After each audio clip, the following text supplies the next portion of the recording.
NBC Radio News on the Hour, Ron Nesson reporting. 30 men is reported to have landed in the center of Quang Tri City by helicopter. Other South Vietnamese troops with American advisors are said to have captured 2 nearby district towns and to be advancing through the outskirts of Quang Tri City from the east and southwest. North Vietnamese resistance has not been especially tough up to now, but it is said to be stiffening. Meanwhile, North Vietnamese soldiers continued to fire artillery and rockets at Hue, raising fears that the communists might be letting the South Vietnamese advance on Quang Tri as a trick to pull away the defenses around Hue.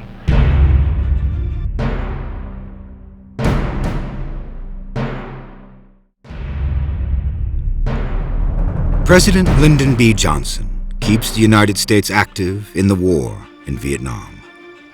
The government does its best to keep the country in the dark about the war through the administration's policy of candor. The war will be a short one, they claim.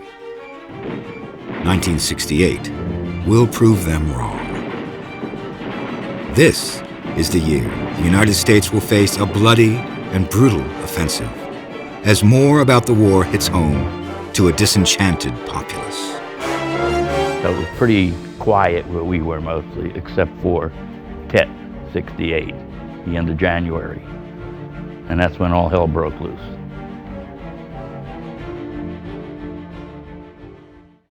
As 1967 ends, North Vietnamese attacks throughout South Vietnam stretch Allied forces towards the demilitarized zone. Loc Ninh is attacked on October 29, 1967. Dak To on November 23, 1967. By mid-December, U.S. command turns sole defense over to the South Vietnamese's 5th Ranger Group.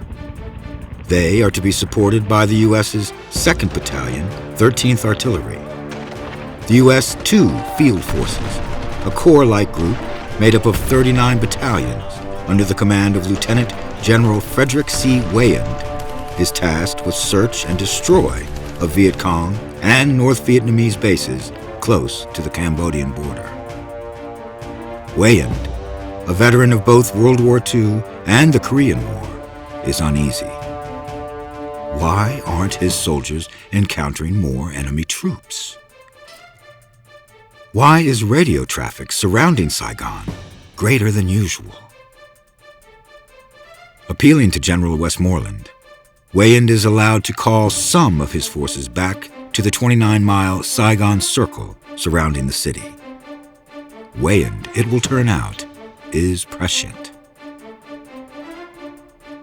January 21st, 1968. The Marine garrison at Khe Sanh, remotely located in South Vietnam, has been fortified by General William Westmoreland of the U.S. Military Assistance Command in Vietnam. 6,000 Marines strong, Westmoreland fears Vietnamese forces will overtake the area to further strengthen their hold.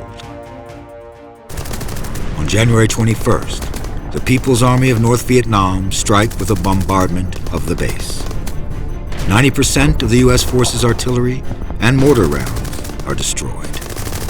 18 Marines are killed, with 40 wounded. President Johnson and General Westmoreland decide to hold the base and launch an offensive bombardment of the enemy forces near Khe Sanh. This first attack lasts for 2 days. The base, with its outpost, blocked the main avenue of approach into eastern Quang Tri province. The desired solution to the problem, using air mobile assaults in strength, was not possible owing to lack of both personnel and aircraft. Had they been available, the weather would have complicated such an operation before March or April. Not to be overlooked was the possibility of drawing a major enemy force into a position where it could be decisively destroyed. Another consideration in the decision was that the defense of Khe Sanh could be envisioned as a classic example of economy of force. It seemed certain that the 2 crack North Vietnamese Army divisions, which might have been used elsewhere in the province, could be contained by 1 reinforced Marine regiment with a major assist from air and artillery strikes. In addition to these 2 divisions, 2 other enemy divisions, held in reserve by the enemy, were never committed because the situation failed to develop in the enemy's favor. General Westmoreland had but 2 choices: to stay and reinforce or get out. He chose to stay. The Tet Offensive was also placing a strain on the supplies used by U.S. forces, averaging 2,600 tons of supplies a day, not counting petroleum. An additional 1,000 tons will be required to launch a counteroffensive to Khe Sanh. When the enemy opened his Tet Offensive, he placed an additional burden on the U.S. supply system then extant in I Corps and already strained to the breaking point. Colonel Daniel F. Munster, a logistics officer for the Military Assistance Command Vietnam, determined the amount of supplies his units consumed each day and realized that he must have additional tonnage to reconstitute stocks and to build up for the counteroffensive to relieve Khe Sanh, which was tentatively planned to begin on the 1st of April, 1968. As the focus is kept on the Marine garrison in Khe Sanh, Viet Cong and North Vietnamese forces slowly gather in other areas of South Vietnam. January 30th, 1968. Meanwhile, 35 enemy battalions converge on Saigon with plans to take down 6 primary targets: ARVN HQ at Tan Son Nhut Air Base, Independence Palace, the U.S. Embassy, the Long Binh Naval HQ, and the National Radio Station. Chillingly enough, this attack is part of a greater offensive staged by the combined forces of the Viet Cong and North Vietnamese, and one that will prove more psychologically damaging to American morale and faith in the war than anything else. Ho Chi Minh knows that America will not withdraw their forces or negotiate until forced to. The cover for both the North Vietnamese and Viet Cong forces to stage an offensive is that of a holiday. And then all of a sudden, one night we were sitting around and we see all these rockets and mortars coming in and tracers going out up at the Marine base there in Quang Tri, and didn't know what was going on. And then we heard about what happened in Hue. The 1st Air Cav was down there, the Marines were there, and there was big battles there. And we're sitting like up on the hill in the middle. We don't know what's going on. Tet, what is Tet? The most important Vietnamese holiday, Tet, brings with it a truce from fighting. The Viet Cong and North Vietnamese forces exploit that, along with the diversion caused at Khe Sanh. Disguising themselves as peasants, many of them infiltrate villages and cities under the appearances of holiday travel. At 0130 hours, a 15-man Viet Cong platoon attacks the Imperial Plaza in Saigon. They manage to infiltrate the grounds, only to have 8 members killed by heavy fire.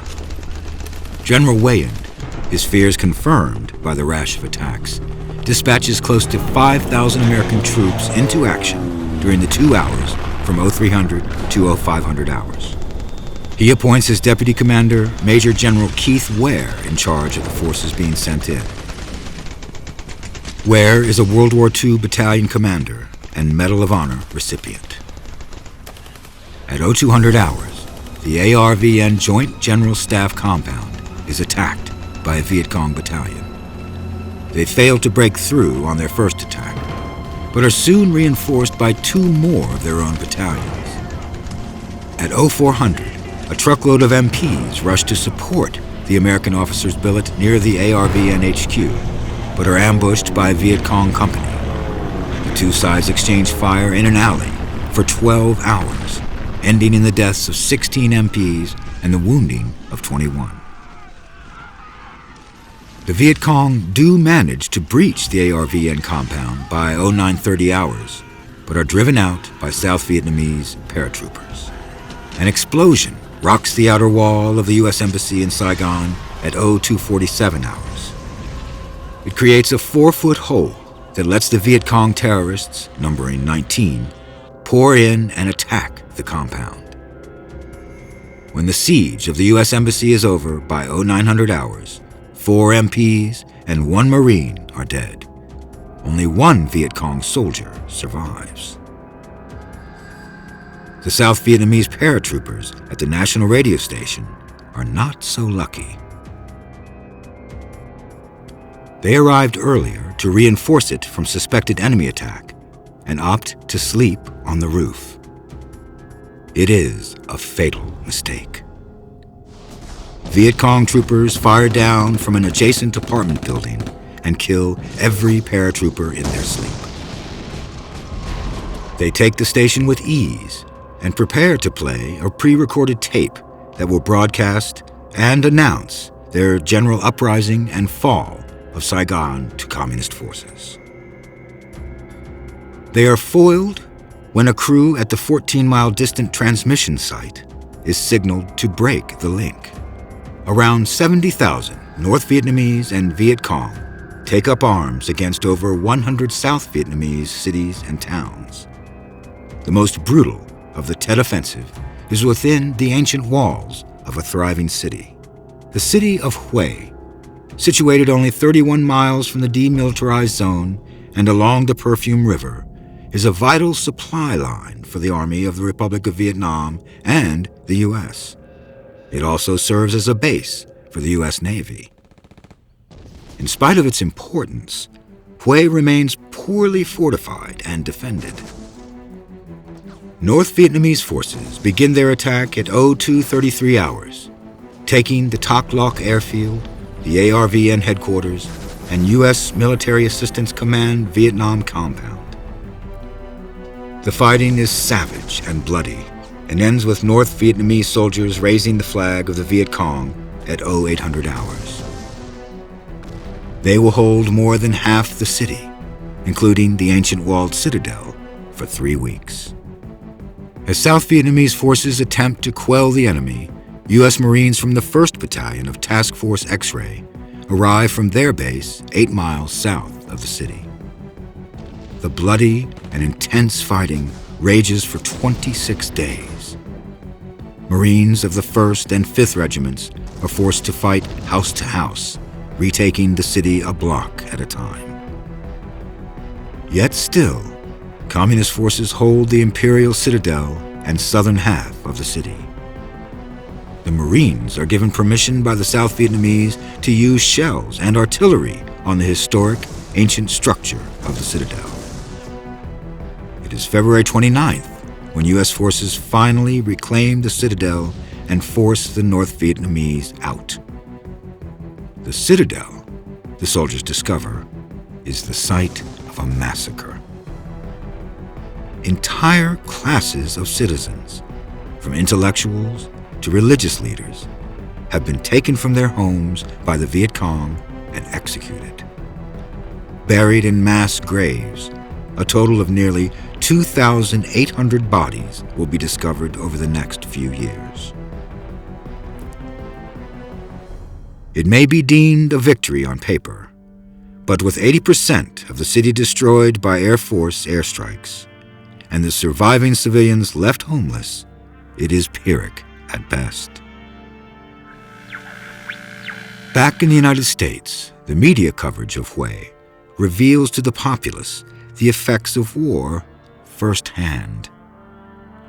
It is the turning point in the American public's perception of the war, as the media brings it straight to their television screens. I was really disappointed because my dad was sending me newspapers which would get there about a week after he had sent them. They would go and claim that, that units were completely wiped out when they weren't, and or there was a battle and they would say that 3 Americans were killed, but they also would fail to say that 100 North Vietnamese were killed in that very same battle. And it was very one-sided, basically supporting the North Vietnamese and biased to the fact that they were, implying that the North Vietnamese were winning the war when the opposite was true. Battles raged throughout South Vietnam, But Allied forces emerged victorious, with the North Vietnamese and Viet Cong forces decimated. The great decimation of the Viet Cong ranks creates an imbalance between the two communist allies, with the North Vietnamese gaining more power in the alliance. Enemy forces lose thousands of men, 8,113 according to the Military Assistance Command Vietnam, while U.S. losses are 216 killed and 1,584 wounded, and the South Vietnamese 452 with 2,123 wounded. A total of about 58,000 people are lost from all sides.